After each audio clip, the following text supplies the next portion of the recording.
Bom, gente, nessa aula 20 eu vou complementar algumas informações que eu inseri, né, no vídeo anterior, né, a respeito da possibilidade de usar água, né, que não é aquela água do serviço público, né, que é uma água que tem uma qualidade inferior, né, mas pode ser usada para fins menos nobres, né, estou referindo aí principalmente a água da chuva.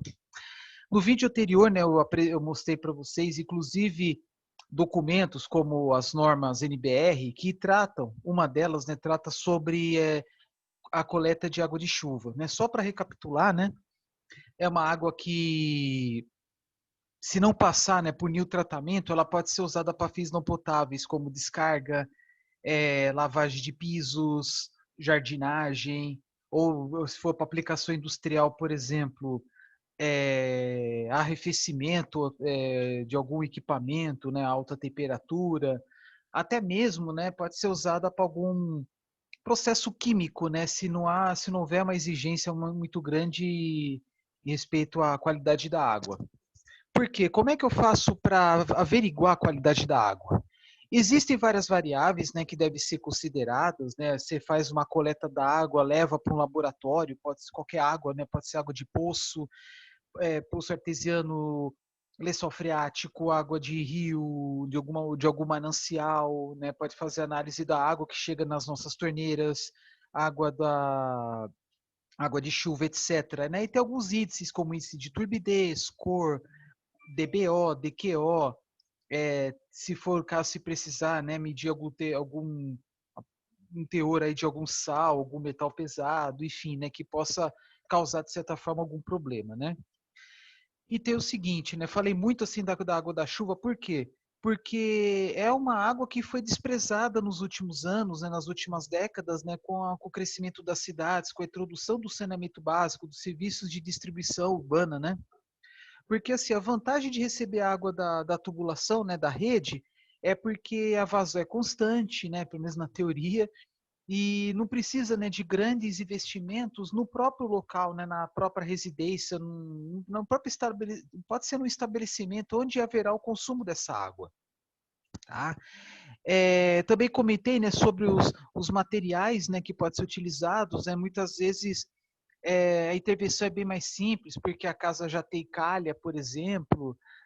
Se não tiver, né, recomenda-se que use o material de ótima qualidade. Por exemplo, em cidades litorâneas, né, recomendo, né, a minha opinião, usar o aço inox 304, que é um aço mais resistente, que é usado em mictórios, por exemplo, né, que é o aço mais resistente para maresia, algo que em cidades do interior não é necessário. Pode usar um aço mais barato, como o inox 430, que é mais resistente que o aço galvanizado e não tem esse problema de amolecimento devido ao sol intenso, como no caso do PVC. Tá?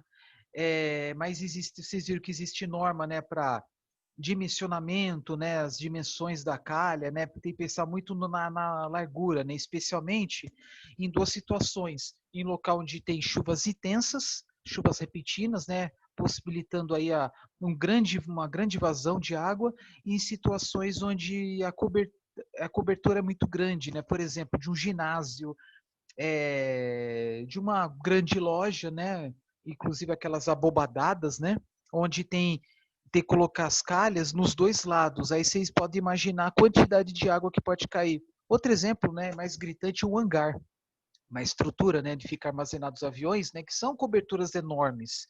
E aí acontece, né, da quantidade de água coletada torna-se muito grande. Especialmente, né, ainda falando em hangares, por exemplo, né, que além de largos, eles são grandes.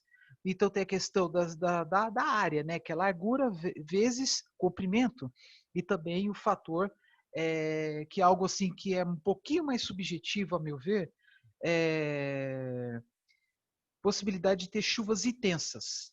Isto é, chover muito de uma vez. Tá? Então, por isso que existem normas, né, para padronizar as dimensões das calhas.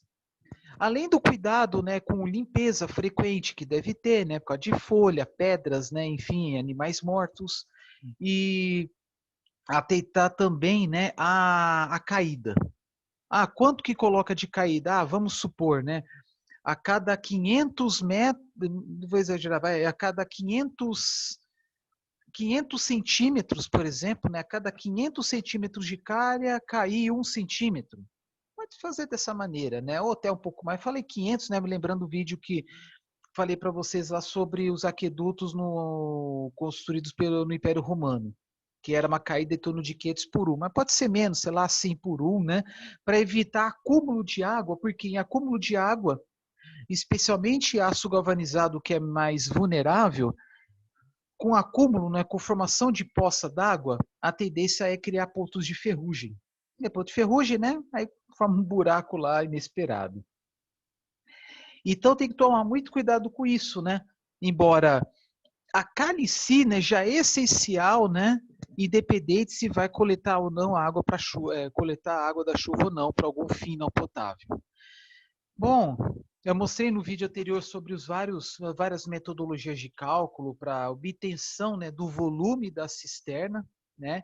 Quanto menor o consumo da água de chuva, menor é o volume da cisterna. Tá? Agora, se você quiser consumir mais possível, né? E a área da cobertura for uma restrição, isto é, o consumo muito grande para uma área muito pequena, aí é essencial, né, efetuar, efetuar o cálculo para esse fim, aí vai comprovar aí que a cisterna tem que ter um grande volume. Porque o que, que acontece? Já falei, né? Água da chuva usada para fins não potáveis, mas podendo colocar aí instrumentos para torná-lo potável. Aí fala-se muito, né? Ferver a água, pode ser, filtrar. Por exemplo, se você ferver numa panela de ferro, aí fica o gosto gosto metálico, aí tem que dar uma aerada, né? Que é o mesmo procedimento quando você quer esfriar o leite, o café, ou água muito quente, né? Fica trocando, né? O copo de um para o outro, para quê? Isso promove a aeração, né? Que é o ingresso do oxigênio na água, no caso da água, né? Diminuindo o gosto metálico, que para muitos é desagradável, né? Então, assim, é... mas isso é mais em casos aí onde não tem como, né, utilizar, porque se for para beber, né, a água da chuva deve estar em segundo plano.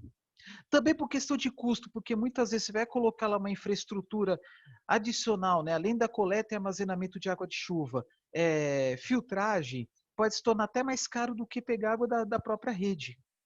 Porque tem que ter essa preocupação acerca da purificação, né?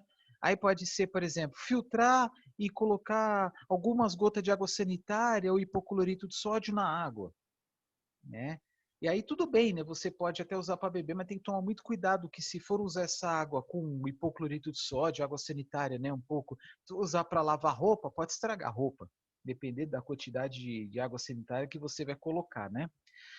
E além do fato que, se você usar água da chuva direto para a máquina de lavar, ela pode, até a roupa pode pegar cheiro. Tem que tomar muito cuidado com isso. Para o banho, às vezes a pessoa tem alergia, né? Você pode não ver sujeira, mas pode ter algum elemento lá microscópico que pode causar alergia de pele, né? Não que, mas isso assim, não que cause grandes problemas. Ah, nossa, vai dar dermatite, micose. Não, não chega a isso não. Na minha opinião, não chega a isso não. Mas causar um pouco de desconforto pode causar. Então, eu mostro assim uma gama de possibilidades, né? Até mesmo com a possibilidade de você não estar mais dependente da concessionária de água. Porém, né, a concessionária de água cobra pela água e pelo esgoto, né? Então, presumindo, né, que o mesmo volume de água que entra em casa é o mesmo volume que vai para o esgoto, né? Presumindo, né? Porque às vezes a pessoa pega, por exemplo, a água da máquina de lavar roupa para lavar o carro, lavar piso, aí aquela água, ao invés de ir para o esgoto, vai para a galeria de águas pluviais, né? Mas isso não é problema. O grande problema é que há muito tempo atrás, na minha época de adolescente, eu vi até um relato aí, um caso, acho que aconteceu em São Paulo, que a companhia de água, se não me engano, a Sabesp, multou um estabelecimento, não sei se era um estabelecimento ou uma residência, multou, porque estava pegando água da chuva, né? E qual era o argumento? Pegava água da chuva, usava a água da chuva, e essa água da chuva ia para a rede de esgoto. Então, a água que era consumida da concessionária era menor, o volume de água era menor do que o volume de esgoto. Esse era o argumento. Aí soa-se, de certa forma, até com o absurdo, né? Porque você quer adotar uma medida para o bem do meio ambiente, prol da sustentabilidade, consumir menos água dos reservatórios, mas dessa encrenca, né?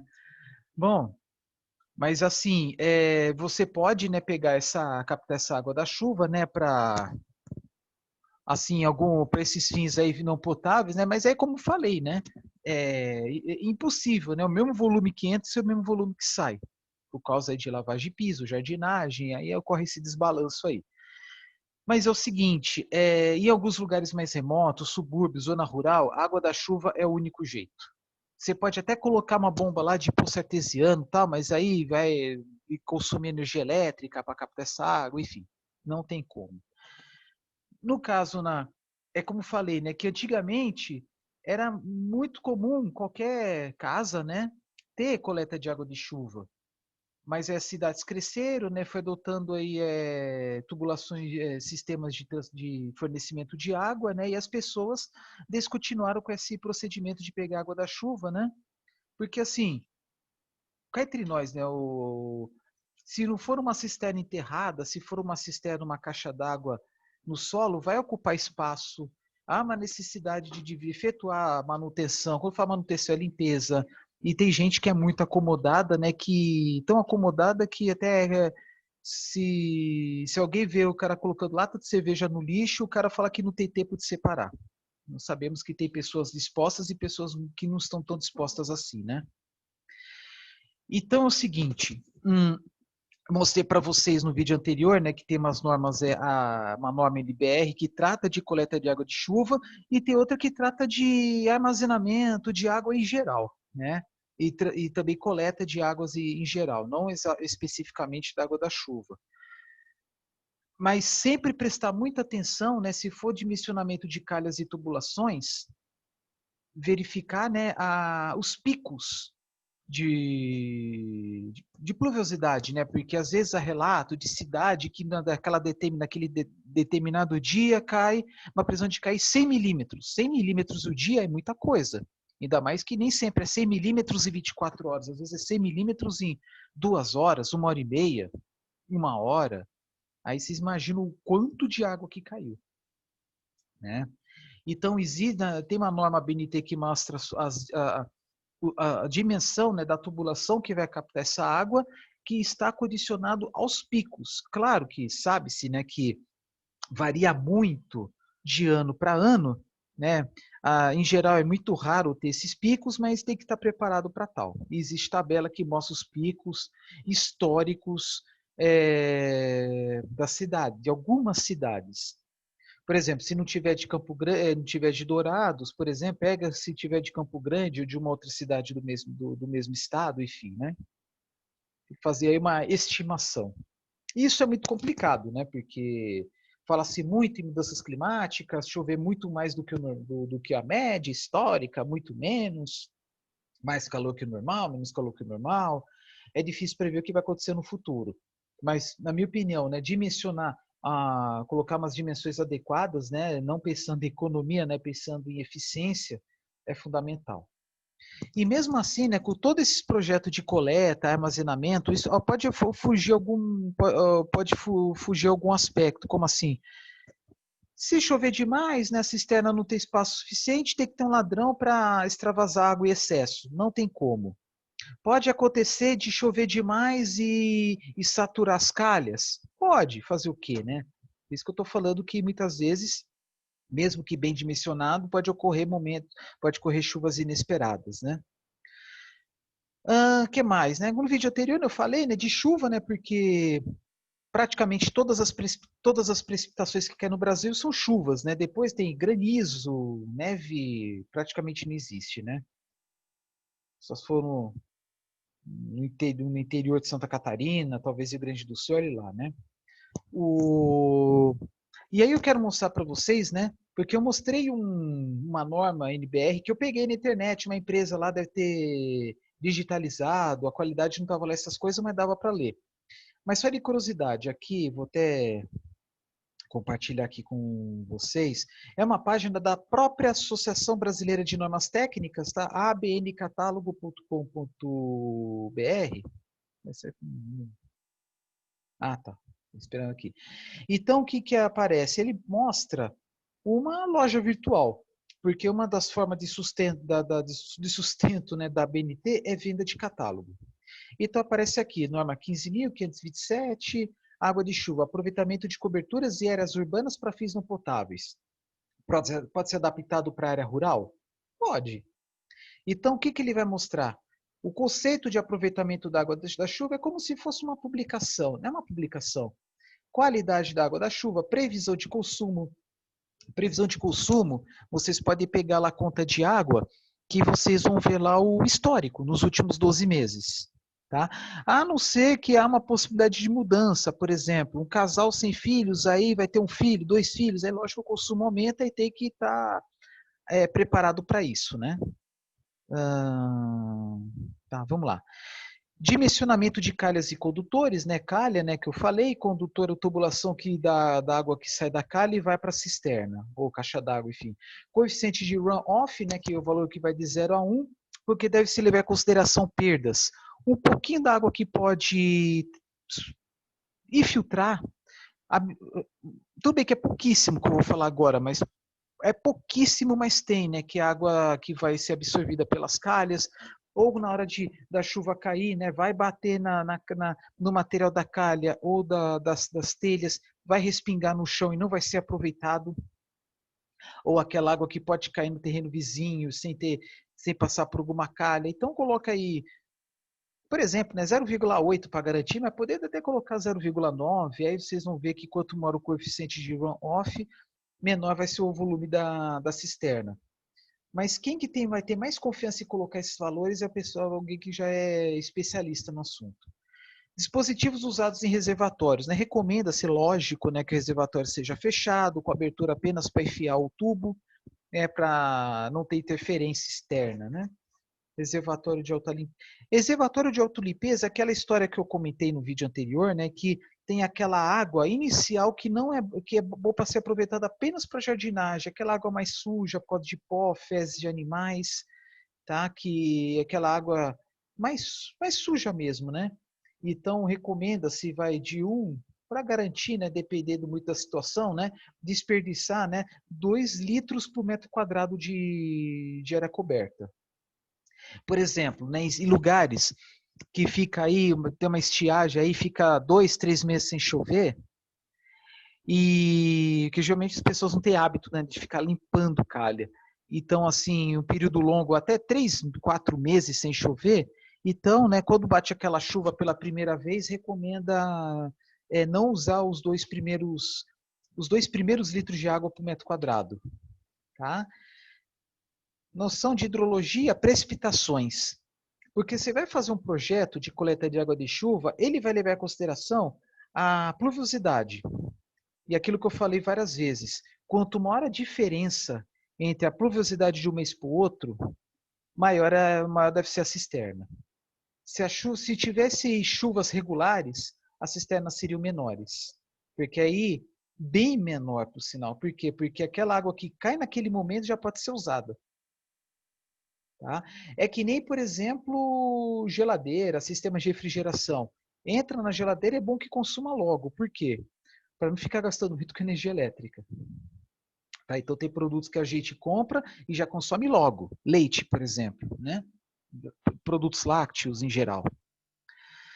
Dimensionamento do reservatório pelo método de Ripple, mas tem acho que 6 métodos, né, de cálculo, tá?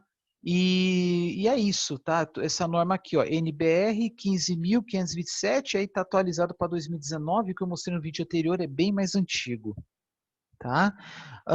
Aí, junto com isso, né, você pode adotar aí um sistema de bombeamento. Vamos supor aí que você instale sistemas de purificação da água com pastilha de cloro, ou colocar lá uma máquina que é bem eficiente, porém muito cara, que é a máquina de limpeza com ozônio, ultravioleta. Você pode fazer um bombeamento e colocar água na caixa d'água. Fazer uma ligação aí suplementar, né? Até mesmo, né, fazer uma conexão junto com a água que vem da rua, para aproveitar a mesma boia. E aí, naquele momento que estiver extravasando água pelo ladrão da caixa d'água, você desliga a bomba. Ou fazer até um dispositivo automático, se for o caso. Bom, questão de custos, né? Se usar, por exemplo, material de segunda mão, material que é ser descartado, né? Claro que a tendência do preço é cair do projeto, mas claro tem que prestar muita atenção na confiabilidade, né? Você vai pegar coisa de segunda mão, será que vai durar bem, né? Mas às vezes, né, a pessoa compra lá tubulação, conexões, as cisternas, aí pode ficar tão caro que nem vai compensar fazer uma instalação dessa aí. Tem que ver muito isso. Por exemplo, né, colocar uma cisterna de 1.000 litros. Se for uma caixa d'água das mais simples, você paga algo como R$ 300 por uma caixa d'água de 1.000 litros. Agora, se for uma cisterna toda tampada, tal, aí é muito mais caro. Aí será que compensa? Aí o retorno do investimento pode demorar muito. Mas se for assim, na minha opinião, retorno de até uns 5 anos tá valendo a pena. Tá?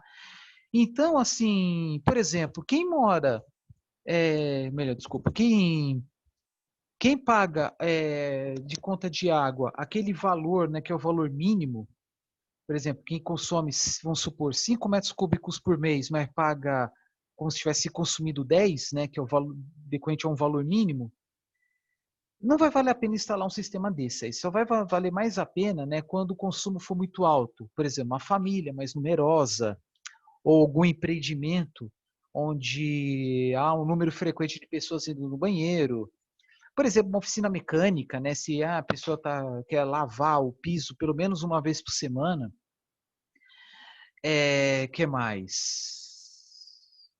Qualquer empreendimento, vai uma loja, uma grande loja, principalmente essas que mexem que tem muita gente andando, sujeira, vamos supor, loja de material de construção, tem areia, pedra, tijolo, etc., né? Que aí pode usar água, né, junto com vassoura aí para fazer efetuar a limpeza. Então tem, como se fala, situações das mais diversas, né? Bom, o que mais? Vou lá, eu vou descompartilhar esse aqui, né? Esse aqui é a página da BNT, né, que mostra a norma de coleta de água de chuva, tá? Vou fechar aqui, uma coisa por vez. Ah, tá. São encontrados muitos vídeos na internet, né, de pessoas, né, que montaram sistemas de coleta de água de chuva, né, e cada um montou de uma forma, né, ou comprou uma bombona dessas de 200 litros, que é usado para colocar produto químico, ou pegou uma bombona usada, ou fez até uma instalação, né, com um monte de tubos de PVC na vertical, né, para armazenamento de água mesmo, né. Talvez esse dê um pouco mais de trabalho, né, que tem que ter um monte de cotovelos, T's, tampões, enfim, né. E até tem vídeos assim de várias bombonas, né, uma do lado da outra, com as ligações entre as bombonas se dá por tubos que ficam na parte de cima, tá? Então, assim que enche uma bombona, começa a encher a outra, né? E assim por diante. Podendo até, na última bombona, colocar uma mangueira transparente para ver o nível, tá? Podendo também, né, como falei, né, colocar um equipamento, aí, um sistema, uma solução de desinfecção, né, da água para depois injetar lá na caixa d'água. Bom, beleza. E, e só tentando também, né, que a água da chuva imprópria para beber também por causa da limpeza, né, da água da chuva, limpa o ar, principalmente em cidades poluídas. Que até falei nos vídeos atrás aí que São Paulo, um tempo atrás, choveu uma água bem escura decorrente à lavagem do ar, né, que estava chegando ar com material particulado proveniente das queimadas da Amazônia. Olha que absurdo, né? A Amazônia chega em São Paulo, 4.000, 5.000 quilômetros de distância. Que mais? Vamos lá. Então, sobre isso que queria comentar com vocês, né? Tem uns vídeos à parte aí que é interessante ver, né? Mas o que posso falar sobre isso? Reclama-se muito, né, das enchentes, racionamento de água, né? Então, nada impede do poder público, no caso as prefeituras, obrigar as construções mais novas, né, instalar um sistema de água de chuva. Determinar aí um determinado volume por área, dependendo se vai ser uma casa, uma, uma construção para fins comerciais ou um edifício, né? O edifício é interessante, né? Porque tem água. Tudo bem que o edifício, em geral, né, o relógio só para o prédio inteiro, relógio de água para um prédio inteiro, mas pode instalar um relógio para cada apartamento também, nada impede. É bem mais complicado, mas é possível. Mas dá para pegar água da chuva, né, para lavar piso, tal, né, para lavar escadaria, que vai ter bastante água para tal, né? E então é possível, né, o poder público criar leis, né, obrigando isso, né, gerando benefícios para a comunidade geral, né, porque vai ter menos gasto por parte das empresas de saneamento básico, que são ou são estatais, ou capital misto, ou privadas, né, sob supervisão de uma agência reguladora e fiscalizadora. E que mais? E é um trabalho assim que é relativamente simples para quem é aluno de cursos, né, de ensino superior, né, engenharia, gestão ambiental, uh, quando falo engenharia, várias engenharias, né, gestão ambiental, química também, né, pô, dá para fazer trabalho desse, né, porque vocês viram lá nas normas que tem uns cálculos, né, são cálculos que no máximo é na casa da cálculo de potência, tá, mas é coisa para quem está no ensino superior é fácil, tá? E tirar suas próprias conclusões e vender o negócio, tá? Porque tem trabalhos, né, de água de chuva que pode ser feitos assim, até mesmo sem assinatura de um engenheiro, né? Que o engenheiro precisa entrar em contato com o CREA, assinar um ART, né, que é de registro técnico, para certificar da responsabilidade daquele projeto no caso de coleta de água de chuva. Mas tem projetos que são muito mais simples, né? Por exemplo, numa residência, numa casa, não precisa ter uma supervisão de engenheiro responsável, tá? Mas em empreendimentos maiores, onde há o grande consumo, onde pode haver até uma grande interferência nas obras civis, né? Isso é interessante, mas um aluno aí, um estudante, pode auxiliar no desenvolvimento do projeto e o engenheiro assinar. Aí pode ser feito por meio de empresas júniores, por exemplo. Tá? Que mais? Tentando lembrar dos vídeos, né? E como eu falei, né? São muitos vídeos que tem por aí, né? Ora aproveitando materiais nobres ou aproveitando materiais assim residuais, né? Que iam para o descarte, tá? Eu falo de água de chuva é o suficiente, né? Mas vou falar sobre a água de reuso de estações de tratamento de esgoto. Eu não conheço nenhum lugar do mundo onde existe uma ligação de água, né, subterrânea, né, que nem de água potável e de esgoto, uma ligação só para água de reuso. A longo prazo seria um investimento muito interessante, né, porque as pessoas podem ter a opção de usar uma água mais limpa, que é mais cara, ou água menos limpa, que é mais barata, para descarga, né, eu falei. Mas existem iniciativas, né? No vídeo anterior até dei exemplo de uma estação de tratamento de esgoto no ABC Paulista, se não me engano, em São Caetano, ou em Mauá, acho que é em Mauá mesmo, uma estação de tratamento de esgoto de Mauá que leva água de reuso para uma refinaria da Petrobras localizada nesta mesma cidade. Então, é possível fazer um empreendimento assim, trata a água, pega a água de reuso, leva para uma indústria, leva para um grande consumidor. Tá? Porque aí vai gastar bem menos com água, por quê? Porque muitos empreendimentos, né, compram água da rede, mas sem a necessidade de ser tão pura.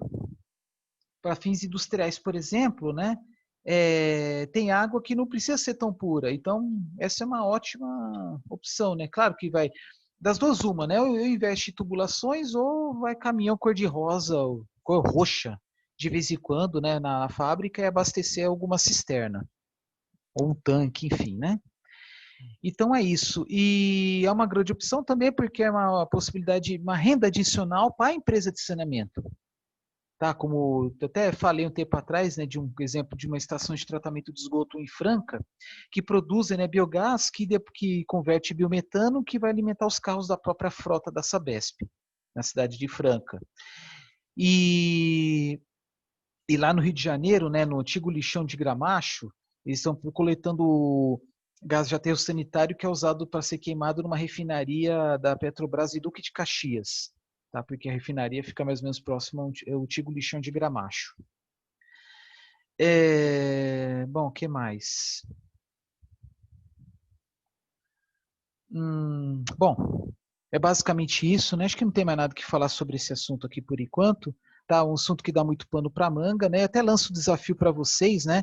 Que, por exemplo, eu mostrei as normas para vocês, né? Os números, tá? Quem tiver interessado em desenvolver, né, um projetinho, né, de coleta de água de chuva, levando em consideração o índice pluviométrico da cidade onde está no momento, independente, pode ser da casa que mora em Dourados, ou, por exemplo, quem é de fora, né, da casa dos pais, o que seja, né, dá para fazer um projeto de coleta de água de chuva, leve em consideração a pluviosidade, o consumo estimado, né? Dá para pegar, por exemplo, né, a conta de água, né? Que, como falei antes, né? Sempre tem um histórico dos últimos 12 meses, usando, por exemplo, o método de Ripple.